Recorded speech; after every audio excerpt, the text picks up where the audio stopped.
नमस्कार,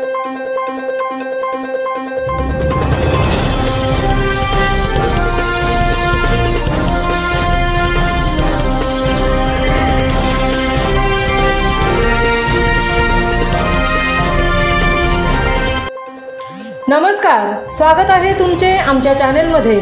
आवाज महामुंबईचा, शोध बातमीचा, कौल मनाचा।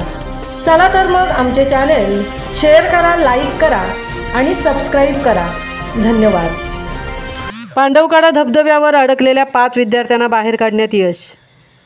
खारघरमधील पांडवकडा धबधब्यात 5 जण अडकल्याची घटना सोमवारी घडली।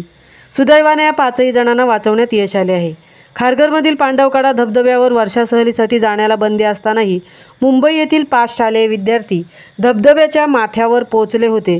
मात्र मुसळधार पावसामुळे पाण्याचा प्रवाह वाढल्याने हे लोक खाली उतरू शकले नाहीत व तिथेच अडकले राहिले होते। याची माहिती अग्निशमन दलाच्या पथकाला मिळताच तातडीने ते घटनास्थळी पोहोचले व रेस्क्यूकडून 5ही विद्यार्थ्यांना सुरक्षितपणे खाली आणले। हे 5ही जण मुंबईतील सायन कोळीवाडा, आंबेडकर चाळ येथील रहिवासी आहेत। दरम्यान या घटनेत सुदैवाने कोणालाही इजा झाली नाही। असे असले तरी ही घटना गांभीर्याने घेऊन खारघर पोलिसांनी कारवाई करण्याचे संकेत दिले आहेत। तसेच वर्षा सहलीसाठी कोणीही या ठिकाणी येऊ नये असे आवाहनही केले आहे। आवाज महामुंबईचा चॅनलसाठी संजय कदमसह तृप्ती भोईर, पनवेल।